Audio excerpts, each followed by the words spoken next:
हरे कृष्णा राधे राधे। आपका स्वागत है आपके अपने चैनल राधा कृष्ण लीला में। आप सभी श्रोताओं का दिन शुभ और मंगलमय हो, इसी मंगल कामना के साथ आज की कथा का शुभारंभ करते हैं। एक समय की बात है, एक ब्राह्मण दंपति की कोई संतान नहीं थी, जिस कारण वह बहुत दुखी थे। एक समय ब्राह्मण वन में हनुमान जी की पूजा के लिए गया। वहां उसने पूजा के साथ महावीर जी से एक पुत्र की कामना की। घर पर उसकी स्त्री भी पुत्र की प्राप्ति के लिए मंगलवार का व्रत करती थी। वह मंगलवार के दिन व्रत के अंत में हनुमान जी को भोग लगाकर ही भोजन करती थी। एक बार व्रत के दिन ब्राह्मणी न भोजन बना पाई और न ही हनुमान जी को भोग लगा सकी। उसने प्रण किया कि वह अगले मंगलवार को हनुमान जी को भोग लगाकर ही भोजन करेगी। वह भूखी प्यासी 6 दिन तक पड़ी रही। मंगलवार के दिन वह बेहोश हो गई।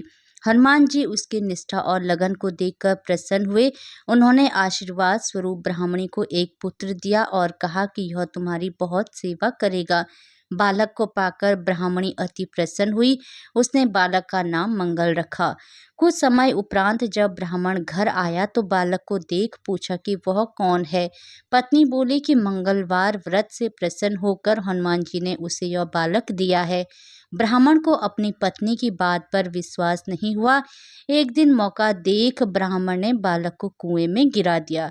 घर पर लौटने पर ब्राह्मणी ने पूछा कि मंगल कहाँ है। तभी पीछे से मंगल मुस्कुराकर आ गया। उसे वापस देखकर ब्राह्मण आश्चर्यचकित रह गया। रात को हनुमान जी ने उसे सपने में दर्शन दिए और बताया कि यह पुत्र उसे उन्होंने ही दिया है। ब्राह्मण सत्य जानकर बहुत खुश हुआ। इसके बाद ब्राह्मण दंपति प्रत्येक मंगलवार को व्रत रखने लगे। जो मनुष्य मंगलवार व्रत कथा को पढ़ता है या सुनता है और नियम से व्रत रखता है, उसे हनुमान जी की कृपा से सब कष्ट दूर होकर सर्व सुख प्राप्त होता है और हनुमान जी की दया का पात्र बनते हैं। हरे कृष्णा राधे राधे। भगवान श्री कृष्ण और राधा रानी की कृपा आप सभी भक्तों पर हमेशा बनी रहे। जय श्री राधे।